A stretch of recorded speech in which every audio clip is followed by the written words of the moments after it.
listening to Serenity Radio Network on Jerry Royce Live Worldwide at PositivePower21.org. We thank you for joining us. You can also find us on Elation Radio. Serenity is a Christian-based multicultural empowerment station that focuses on the mind, body, and spirit. The program specializes in bringing to the listeners the very best from the healing arts community on the subjects of self, health care, spiritual healing, and kingdom living. Serenity Radio is sponsored by the Serenity Weight Loss and Detoxification Program. To enroll, contact Michelle Edmonds, a.k.a. the Godmother, at 404-445-8579, or hit them up on Facebook at Serenity Weight Loss. The next voice that you hear will be that of our awesome host.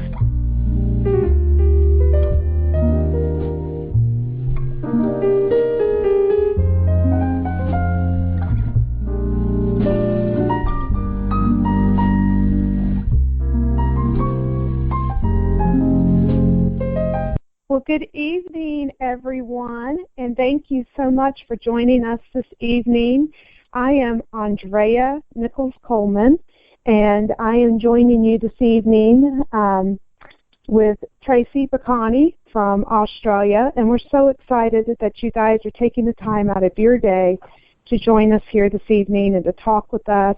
And we're so thankful for that beautiful music that Michelle was playing. It's just such a blessing every Thursday night to have that few minutes of worship, just to let God just seep into your soul and just sit with you and dwell with you for a few moments. It's just so amazing. So thank you so much for that, Michelle.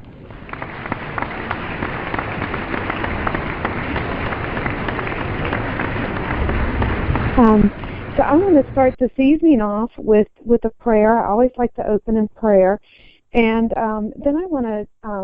I'm kind of excited about the talk this evening because this is something that I am personally going through right now. I have had a tremendous loss last week in my life. And so just to share some of what I have learned and what I've been doing to help myself through it and to be able to just come here and confess with you all, but yet at the same time leave you with some notes and tips and guidelines that will help you or be able to help you reach out and help others that you see going through a time of grief. It's just very special to me. And so, again, I thank you for allowing me this time with you this evening. And so let's just go to God in a word of prayer. Dear God, we just love you so much, and we thank you so much for your unconditional love and the mercy that you give us. We thank you for the life, not just the life that you give us, but for the others that you give us to be in our lives with us. And they're just such blessings, and there's such just sacred moments. And we know that life here on earth in this world, it is not forever. Our time here is not guaranteed. And we know this, but yet it is so painful to us when others are taken from us. And it's so painful not just in death, but when families divorce, it is so painful for the spouses, for the children that are involved, who don't understand loss. They don't understand the emotions and feelings that come, or how to manage the pain or the anger or the guilt or fear that they're suffering. And you know, we just know that fear follows grief, and so. God, there's so many right now who are experiencing grief. They're experiencing loss. That's just so painful. We just ask that you just reach out to them and just touch their heart. We ask that you send people to them who will support them and guide them and in working with them, helping them to work through their pain, through their grief. People who will help remind them that they are not lost and most certainly that they are not alone. And we ask that this call be used to reach those who are experiencing grief, and that our words, that your words that are spoken through us here tonight will bring them understanding and comfort and guidance as we move out of grief and into your peace. And so I just pray that for everyone listening in Jesus' name. So I wanted to, thank you. I wanted to offer this topic for discussion tonight, and it is about grief, but I don't want it to be gloomy or sad. But it's just such a great time to be offering this also, because a lot of you may not know, but December and January are very difficult months for many, especially with Christmas. I think that the day after Christmas, and I'm not quoting, but I believe like the day after Christmas and going into New Year's is the most, hits the peak of the most depressed people throughout the entire year. Most people feel their most depression during that time. And so I think that it's just a great time to kind of talk about grieving and you know, that grief does not discriminate. It knows no bounds. It doesn't care about age. It strikes the rich and the poor, the top scholars, Christians, the uneducated, unbelievers. And it has recently come and visited with me and has ripped my heart from my chest.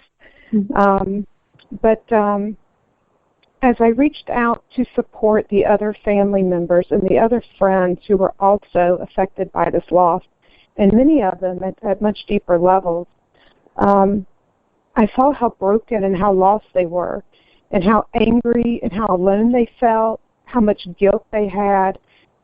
Could they have prepared a better path for this gentleman to have taken?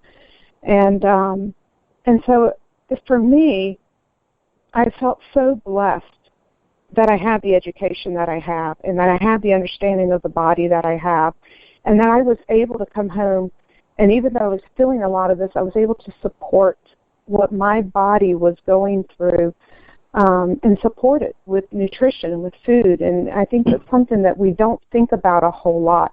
We think about grief, and we think about the stages of grief, and it's denial and anger and guilt and fear, and and how we have to find a confidant to share our feelings, find an outlet to vent and express ourselves.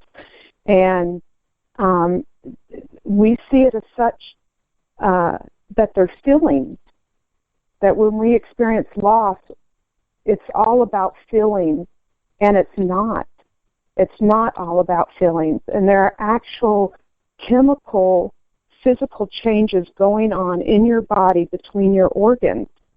And I believe that I have found great comfort and strength in being able to support those organs that I know are being affected. And so I wanted to just come on tonight and just share with everybody what I know and what I've learned, and hoping that you can take a piece of it back into your lives and find some help and find some comfort in it. So we've all read the self-help books. I have read them too. And we all know the stages of grief or loss or sadness. And so instead of discussing the stages of overcoming grief, I kind of want to discuss the organs, as I mentioned, in the body and what they're doing and how they're affected by grief.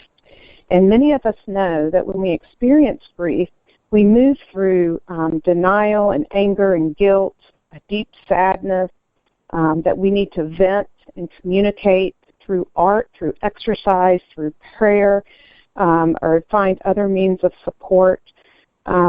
We know that grief is emotional because we see the emotion of it. When we look at others, we can see the emotion of their sadness, of their loss. But what about what we don't see, right? What is really going on in the body from the moment that we are impacted with loss and grief? What is the science and chemistry that is taking place in our body to help us adjust to that immediate loss and grief? And I want to talk a little bit about that, and a little bit about why it is so dangerous to us, and then what foods and nutritional support that we can introduce to our bodies to kind of chemically counter the effects of grief.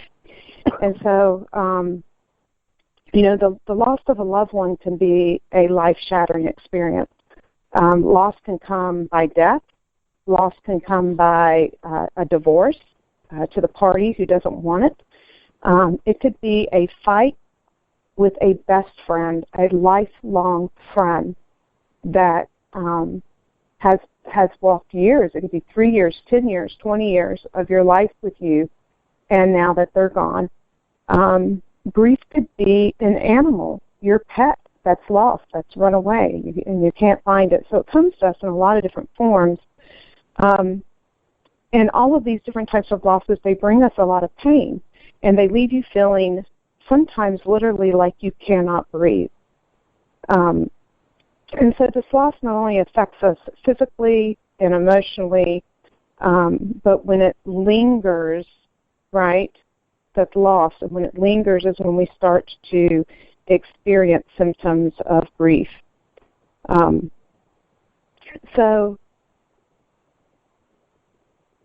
Well, feeling, and Vic, yeah. Yeah. Sorry, can I interrupt there? I Sure. guess with all forms of loss or grief or whatever we want to call it, Mhm. stress is the biggest thing behind it, okay? So no matter which way we grieve or emotionally, stress is involved. And as we all know, in using minerals and things like that, Dr. Wallace always says stress will kill you. Yes. And so in order to relieve that, because when we stress, when we grieve, what we are doing is stressing our adrenals, and we start to produce cortisol. And it doesn't matter whether, somebody has died or, you've lost your pet or anything like that. Stress in general will do that. And when you start to produce cortisol through the liver, your adrenals are affected. So in conjunction with that, your parathyroid is affected as well, besides that, which means you keep producing parathyroxine, and that fear just escalates. You understand? You start, right. Because cortisol in the body kind of makes you feel jittery as well. Right.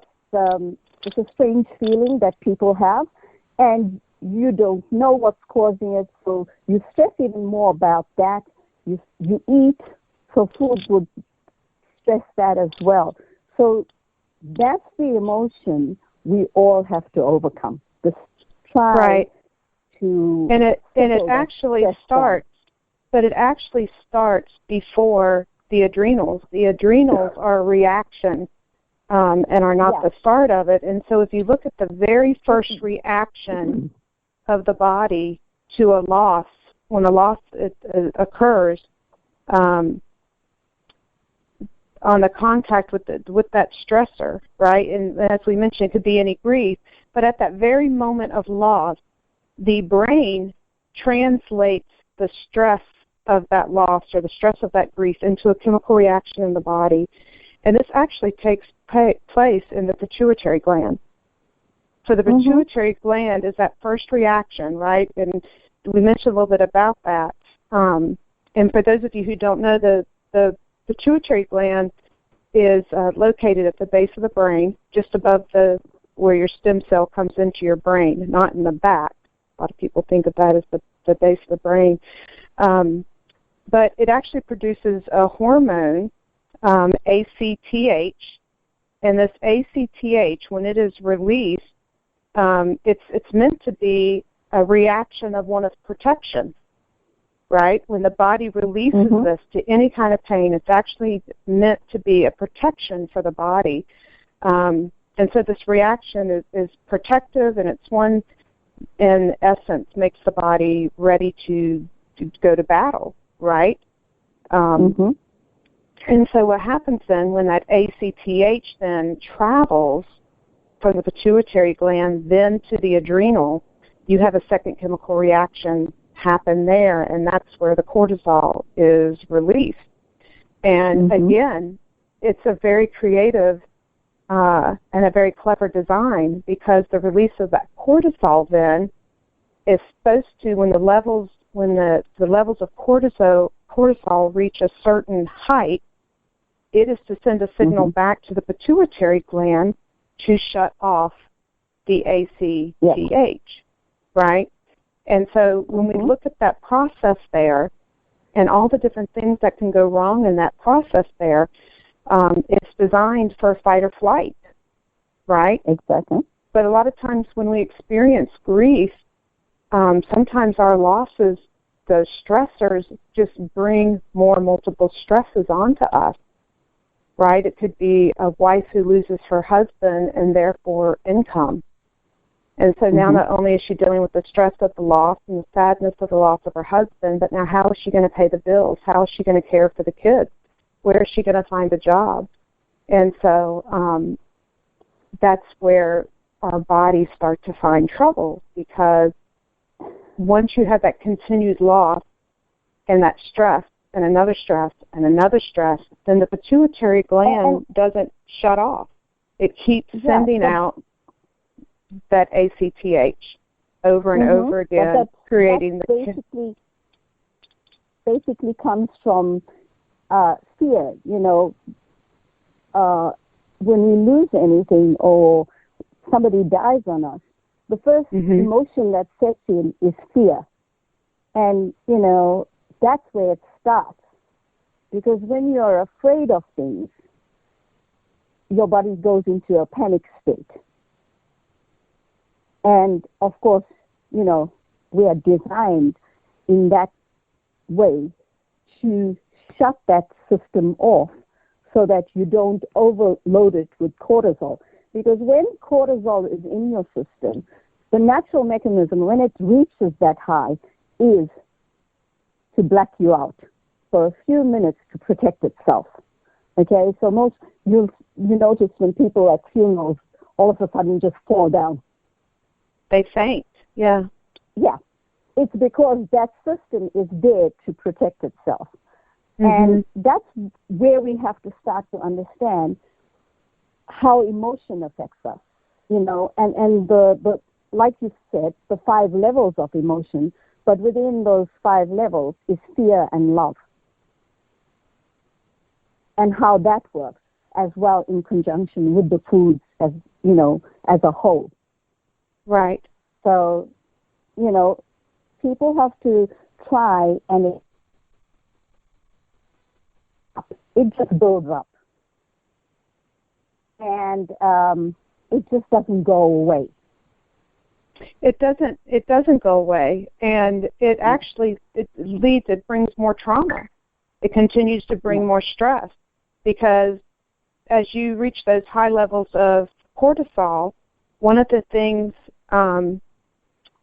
that causes our immune system to falter, right? Our immune system is what fights off disease and bacteria. But those high levels of cortisol actually cause all of that to falter, because those abnormally high levels of cortisol in the blood I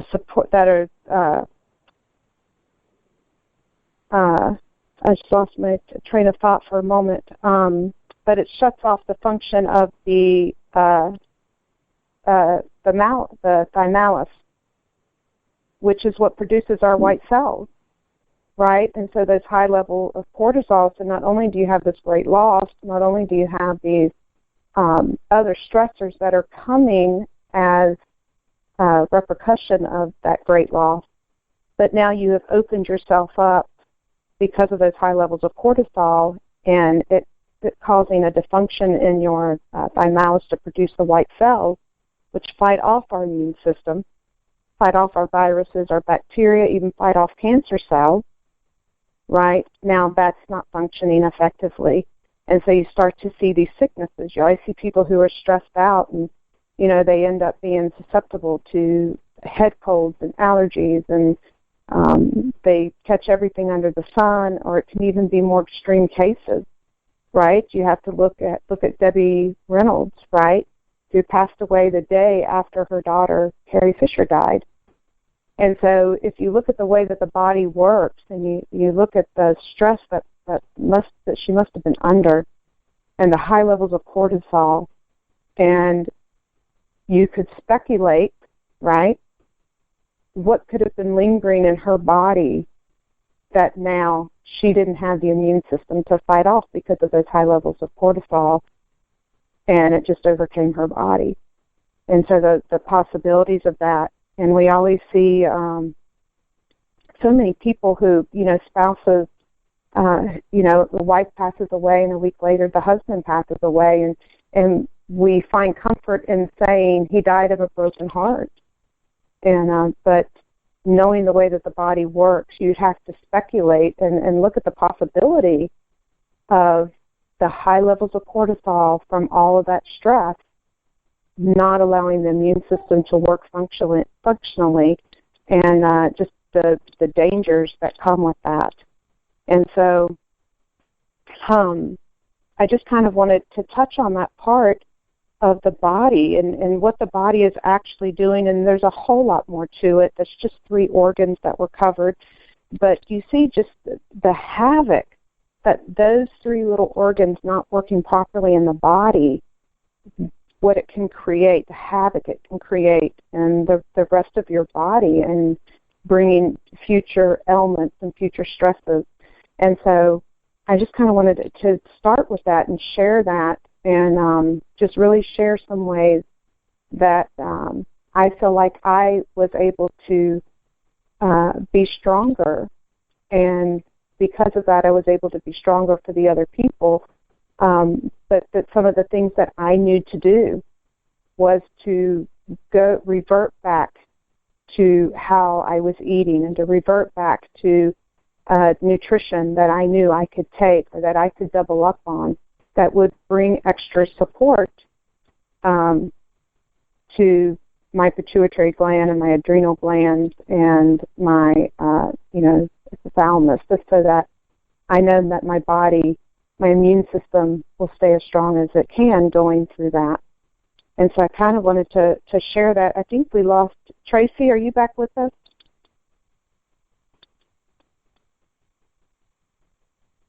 I guess Tracy's not back with us. But I wanted to take a minute to kind of explain that process that the body goes through, and then also share some things that we can do to support our bodies with food and with nutrition. And this does not take place of you seeking a friend, of you praying, of you finding comfort. And you do need to feel the emotion of what you're going through.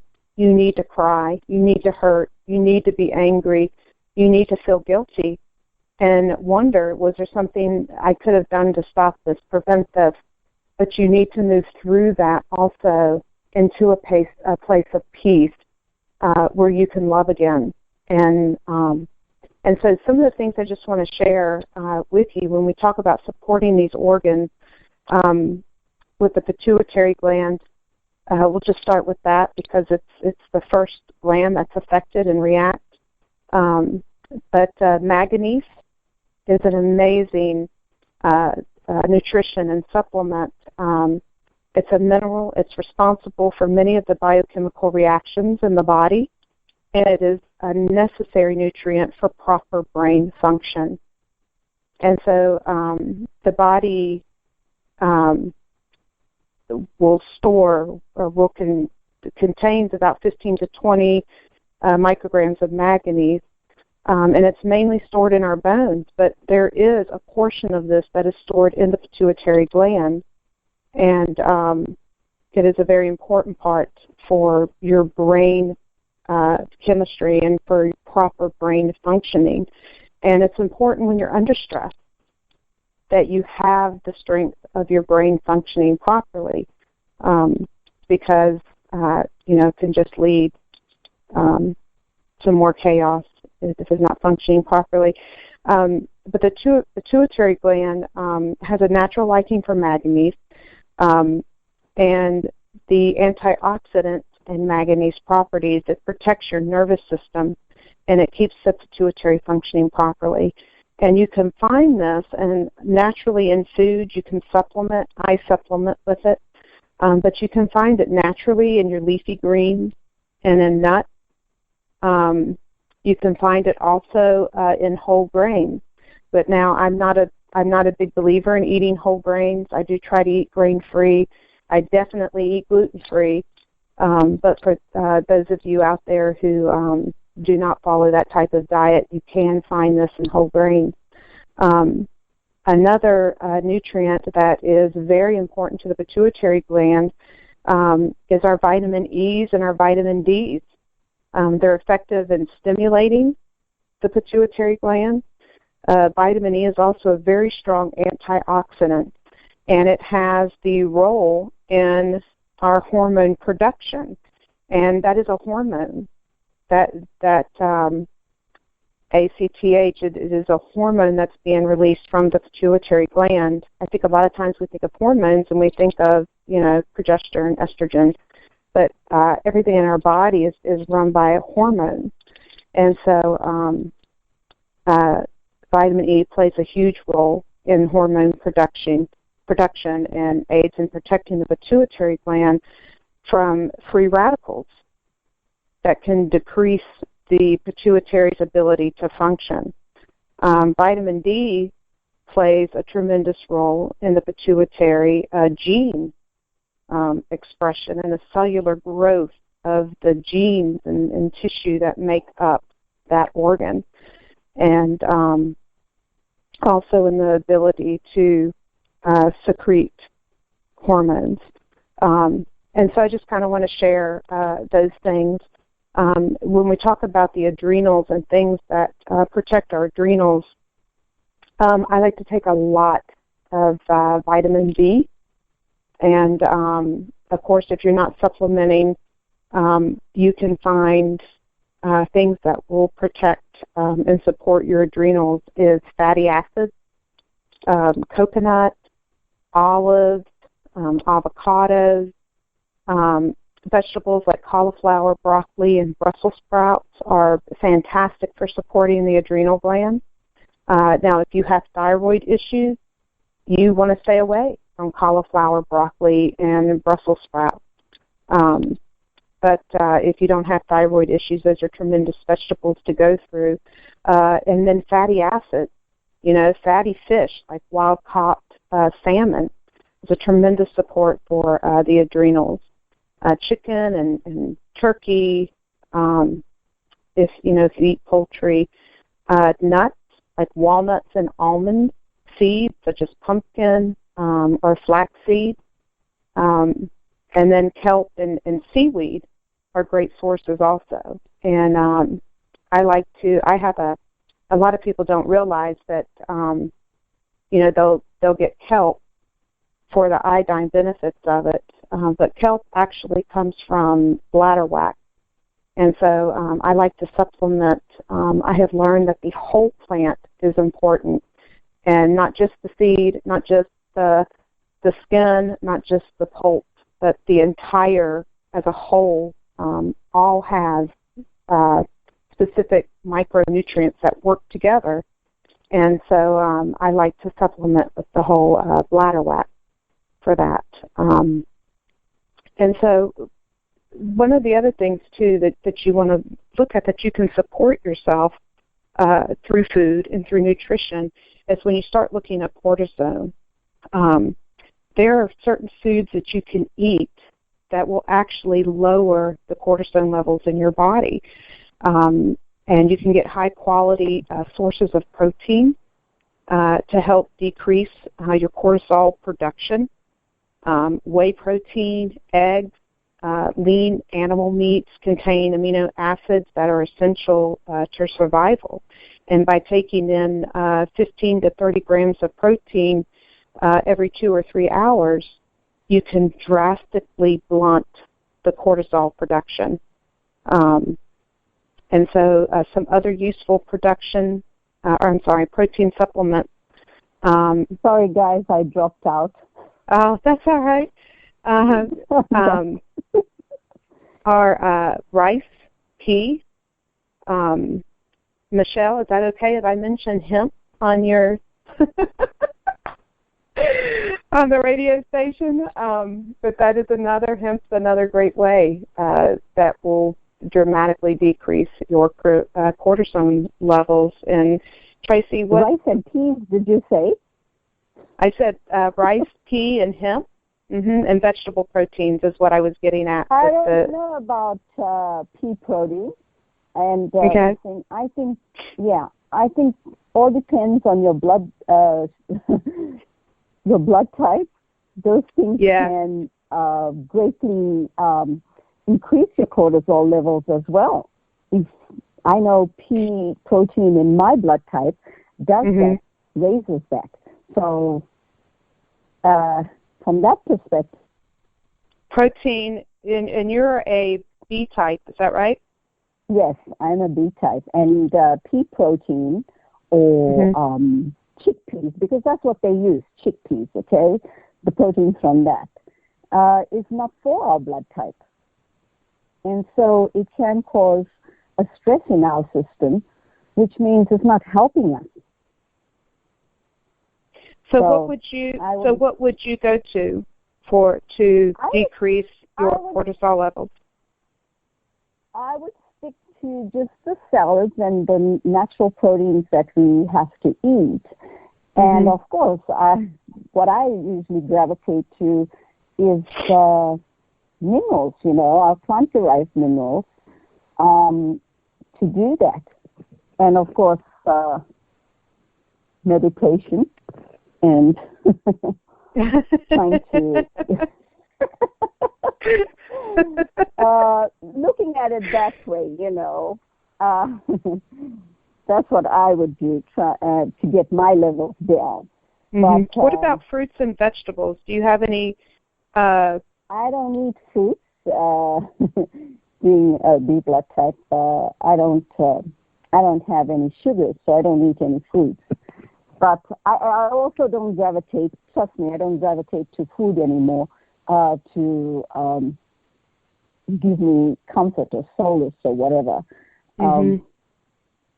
Vitamin C has been shown to be very effective in decreasing cortisol production. And so, do you supplement then with vitamin C since you don't eat a lot of fruit, or do you? I used to. Look, right now, I used to drink the BTT. Okay, that had the vitamin C in it. However, BTT original works. So people who take that will find that it'll calm them down. And of course, any of the B vitamins, vitamin B3 will calm them down as well. So I look towards that for support. However, since I'm not drinking those things and I can't get the original BTT here, I have been drinking more of my kefir and my eating more of my fermented vegetables. I find lately, and I haven't got over my grief with my mom, and I find that there are times I do get melancholy and feel depressed, and that's the thing I gravitate to. I'll eat a bowl of fermented vegetables, and I find it kind of calms you down. It does something to the system that calms you down and stops that feeling of depression, because basically when you're grieving, you're depressed. It depresses your whole system. Cortisol will depress your whole system. So I think that's so important. It kind of has an uplifting moment. Yeah, and I think that's such an important point that you just made, Tracy, because I think that when we look at being depressed, everybody just thinks it's an emotion, right? That it's depressed, you feel gloomy. I don't think people understand that it's your whole body. Yeah. Right? You're depressing your entire body, all of your organs, your whole system throughout your body. It's not just an emotion or a feeling that's coming from your brain. Exactly. So I would do that, and I usually take chromium vanadium, Dr. Wallach's sweeties. Those now, is that for lowering, is that vanadium and chromium for lowering cortisol levels in the body? Well, chromium vanadium works in a lot of ways. I mean, most of us only know it for diabetes. Right.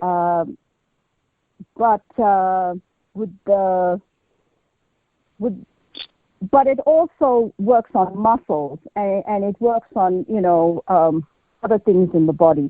No, I mean, I just don't just take that. There's a few other things that I would take with it, like the HGH and of course, the selenium and the zinc. I chew those zinc tablets that Dr. Wallach has.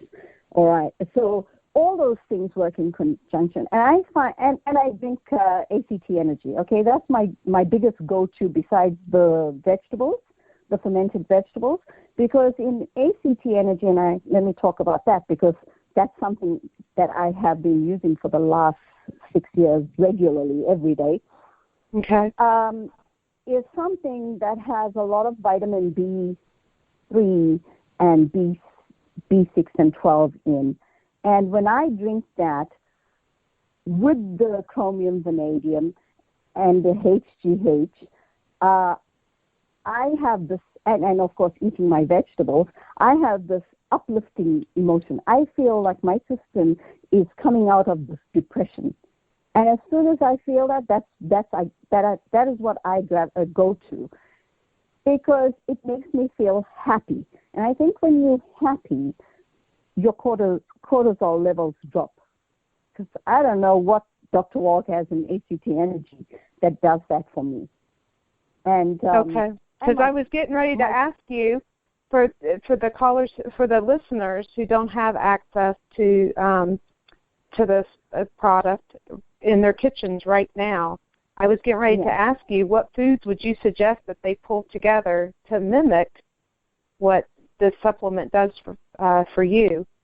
And so, so he's got secret sauce in there that he's not shared. Well, that's the secret sauce, vitamin B3, and we don't get it in our water, we don't get it in our foods, they kind of cutting it down. But a lot of people don't know that's what ACT Energy does. They use it for, exercise and for those kind of things. But that is what I use it for, because not only does it do that, it takes your headaches away. My kids, we don't have tablets anymore, capsules or, Voltaren and you name all the pain medications. The first thing they say is, Mom, where's the ACT Energy? And, of course, if I give it to them, I put plant-derived minerals in it. And, they think I'm sneaky, but it helps. It helps greatly with that. But if you're looking at foods, oh, my goodness me, I haven't, it's been so long, it's 18 years, I haven't used foods in that way.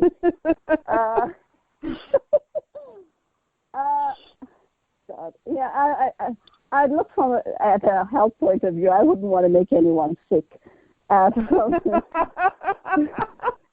would think I'd just make them more depressed if I told them, to eat something and then they come back. Right. Because sugar actually depresses you even more.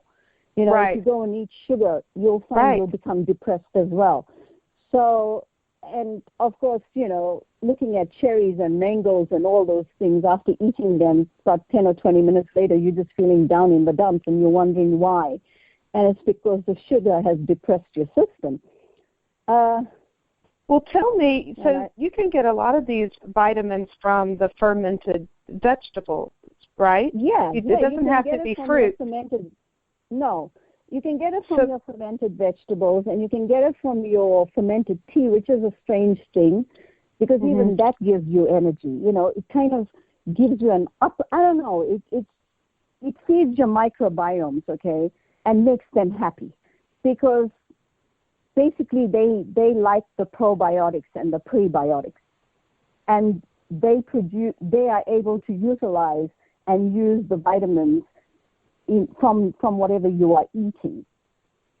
So it kind of, I don't know, it said undepresses them, undepresses your gut biome, because, when they are suppressed or whatever they're doing, lying dormant and the bad ones are taking over, you're just gloomy all the time. And so when you introduce this, apart from it doing all the other things like giving you a Herx reaction and all that, even though you're having those reactions, your system is just happy, just excited, just I always say it's like an awakening. It's waking you up from a sleep if you have them. Right. And so if people are looking at foods to gravitate to for healing their depression, that is where they would have to go, is fix those microbiomes in their gut. And you find the grief goes. And, you know, even though I feel sad at times about my mom dying, it always, if I eat one of those things, it brings back memories of good times and the things she'd say, don't eat those bad foods. Eat from God's garden. Garden, yes. And, you know, It reminds me of my grandmother. And it takes me back to, we have to eat the old way. You know, if people look at the way they used to eat back in centuries ago, we didn't have all the modern things that we have today. And, you know, sugar wasn't something that we could have in abundance. So we practically just ate the vegetables that were grown in gardens, maybe a few fruits here and there. And we were happier. Our gut was happier. But as we've gravitated, you know, to the 21st century, we are all more depressed and you know, angry. Right. And I just feel, I know it comes down to people saying it's hard to make those things. It's too much of work. You know, everybody wants a quick fix. There are quick fixes. If you can take chromium, vanadium, and those things,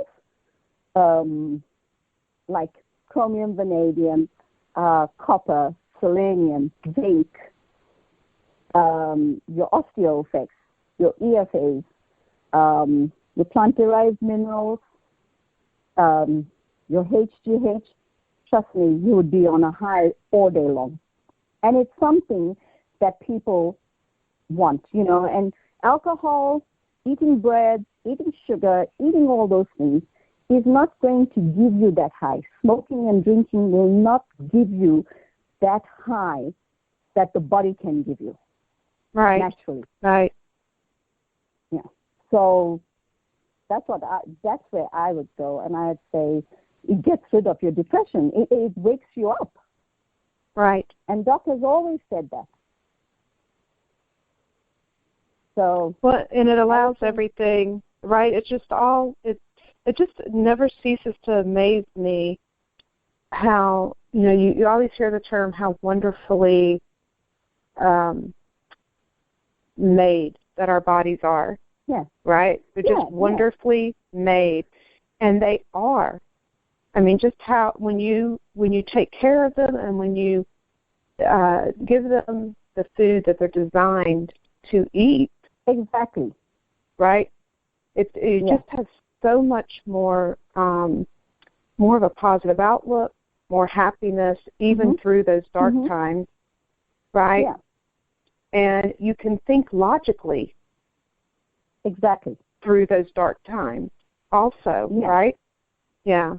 Yeah, because basically you're not dwelling on the bad memories, you know. It doesn't give you a chance to dwell on things that you're wishing for or hope. You know, God always says, if you wish for things, all you get is a wishing. But you kind of look at life with an open mind, and it's just, I don't know how to explain it. Today you can hear my voice sounds a little bit too happy. And if everybody could feel like me, if everybody could feel like me, I would be happy. You know, I feel like I honestly feel. My son said to me, "Are we on drugs or what are we on?" And I said, "Yeah, it's amazing. It's amazing what minerals can do, but you have to stay off. You have to stay off the bread and the sugar completely to be able to feel like this. And I think when you feel like this and you hear somebody saying, oh, life sucks and I'm so depressed, you want to say to them, listen, get off your ass and stop feeling like that. Stop feeling miserable. And it's so hard to just sit there and listen to them. They can't. Their brain just can't shift into that next gear. That's because they don't, like I said, they don't have these minerals, And I feel like this, and I know when I feel like this, I hear everything, the things my mom taught me, the things my grand taught me, and I'm not sad for losing them. I look at it as, boy, they taught me so much. But when what a blessing. When I don't have these things, I can't even think of all those things.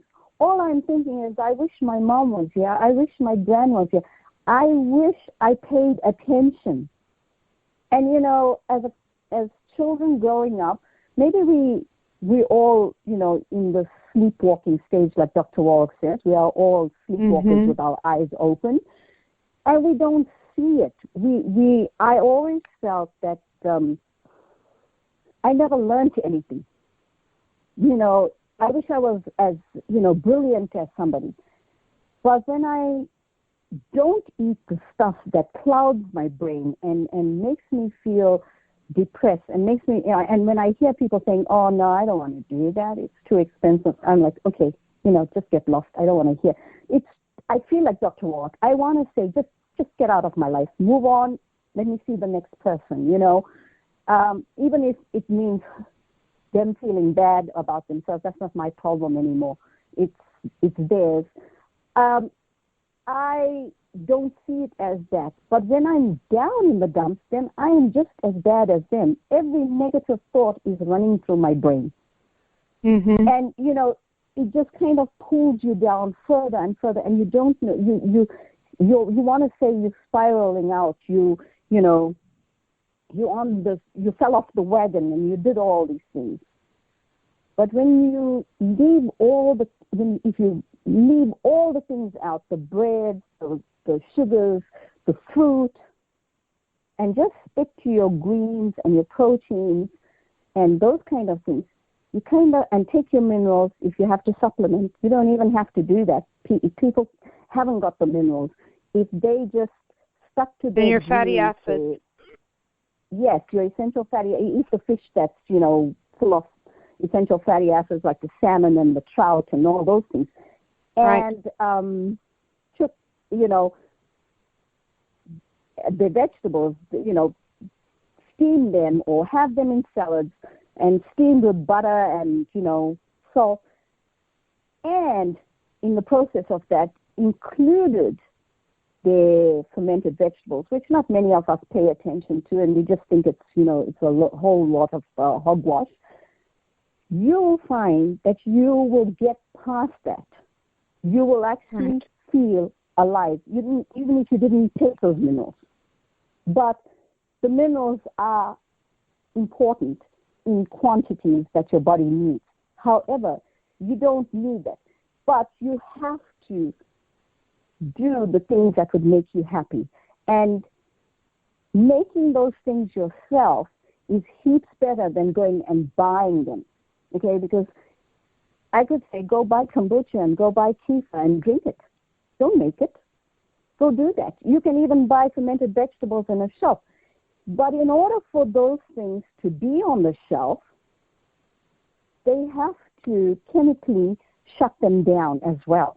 Because if they stayed more than 2 or 3 days on the shelf, they'd be exploding bottles, and there would be a lot of problems. So when you make them, you're eating them. You have to eat them within a week, so you're not having exploding bottles and things like that. That's right. And they are live. Those probiotics are live, and that's what gives you this feeling of being alive, of being on a high.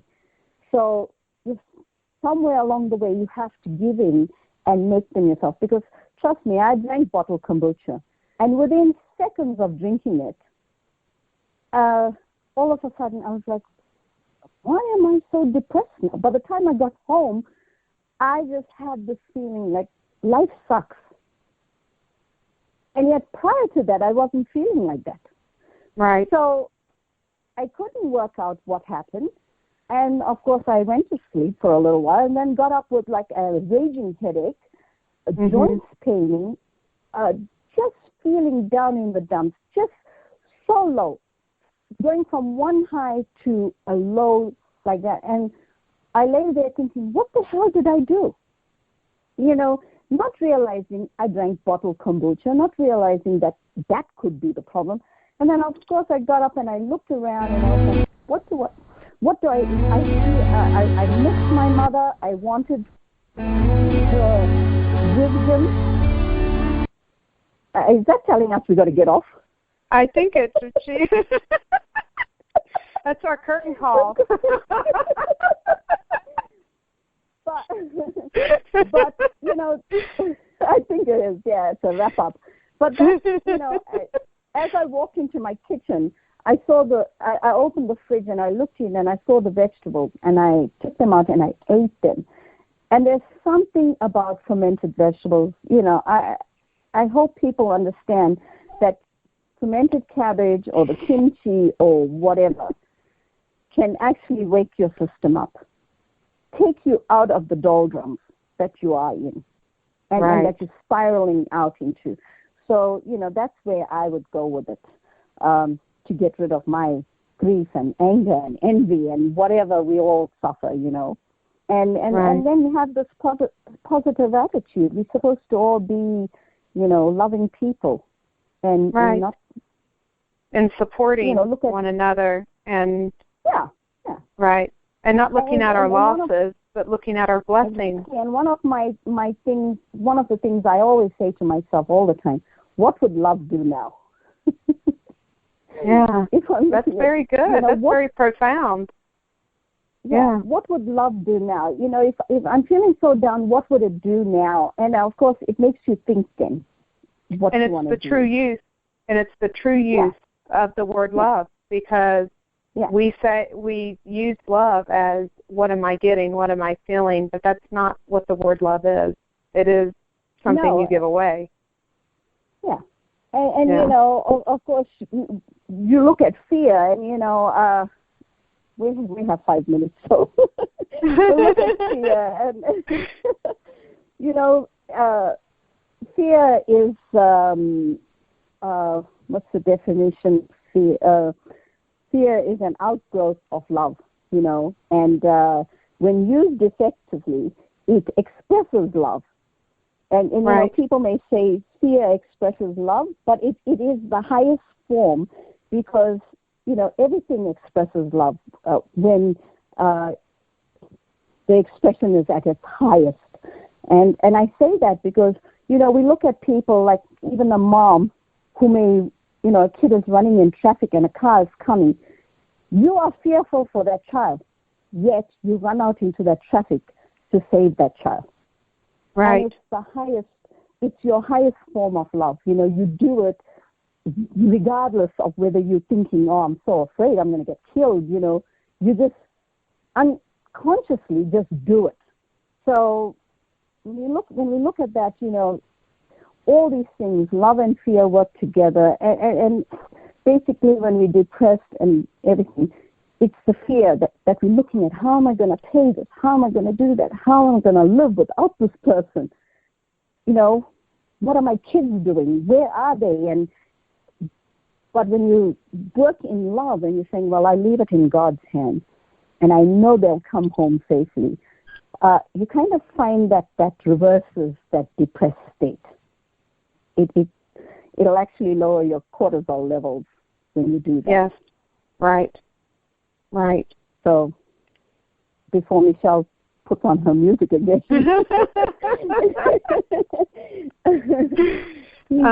Well, we do have just a few minutes left, and I do want to address our last organ that we talked about tonight, and the thalamus, and I would go to fatty acid to support that. What would you go to? Yeah, the hypothalamus, yeah. Well, actually, I do take my essential fatty acids, and lately the hypothalamus support, that's something that I have tried, and it seems to settle you down or calm you down. I don't know what's in it, but I just put it in my kombucha and I drink it. And I just say, well, thank you, God. I got it in my kitchen to drink that. The other thing I do take is ASAP. What is that? And ASAP. Oh, okay. Yes. Yeah. Yes. To support my hypothalamus, my thalamus and my liver, because I think your liver, when it's depressed or when it's compromised, will make you feel depressed as well. So right. That's what I take. Not for weight loss, but just to, I don't know what it does, but it uplifts the liver, it uplifts your thalamus. It just makes me feel happy when I take it. Right. I enjoy that too. I take that as well. And I don't think people understand that it was designed for other things than weight loss. Yes. So, yeah. Yeah. So that's where I go. Fatty acids, the essential fatty acids, and that. But with my essential fatty acids, I have to take enzymes because I don't have a gallbladder. But trust me, fats do not affect me because God is amazing, and I don't know what's in these minerals. And I have to ask Dr. Walsh, did my gallbladder grow back? Because I eat a lot of fatty foods like, steak with fat on it, butter, all the natural things, milk with full cream, and I do not have those problems anymore, even though I don't have a gallbladder. Amen. And I can. Well, you know what he says, if there is one cell left and blood can get to it, it will regrow. Yeah. That's what he says. And of course, for my skin, which is a depressing thing too, when you put skin creams on you, it depresses you and makes you feel down in the dumps. I use fat, cow fat. Right. Fatty acids. Right. Yeah, and I don't know what it does, but lately since I've been doing that, I'm on this high, guys. Right. That's another story for another day. Well, those fatty acids, they're so important to cognitive development, and they actually reduce depression. They reduce bipolar, schizophrenia, help stabilize ADHD, and help improve and reverse Alzheimer's. And so exactly. And if you can absorb it through your skin, that's right. Centuries old, wisdom, what we learn from biblical times then comes into play. They didn't have what we have now. So what do you use that's right in your kitchens and things like that? And it comes down to that. Yeah. Old people knew what they were talking about. And so Dr. Wallach also says, what you put on your skin can depress you even more. And you don't understand that until you really look at it at a deeper level. Right, that's right. Yeah. And that's what I had hoped to bring tonight, was just a deeper level of understanding the emotion that we see visually when somebody is struggling with stress and loss and grief. Yeah. Yeah. So, you wrapping this up? I am wrapping this up.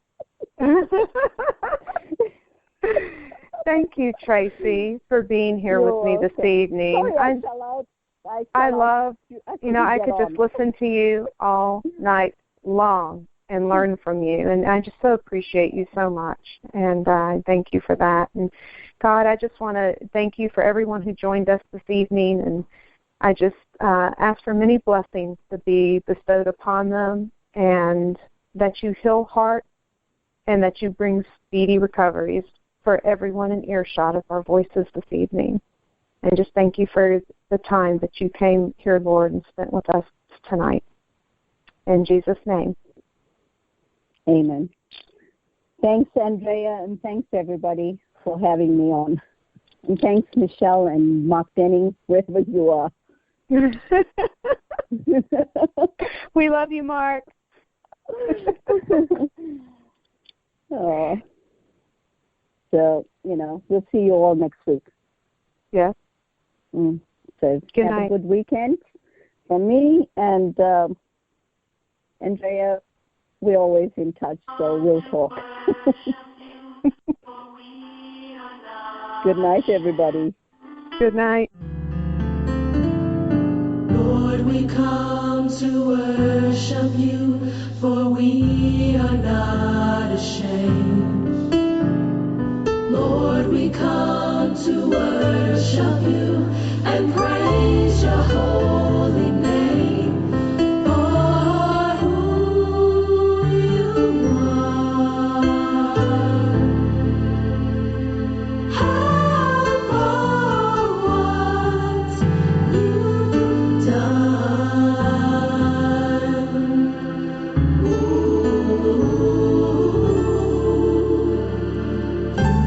You are Jesus, God's only begotten Son. With all of my heart, mind, soul, I will worship you. Hallelujah. Just for who you are, with all of my heart, mind, soul, I will worship you. Hallelujah. Just for who you are the King of Kings, the Lord of everything. You are the great I am. You are the Son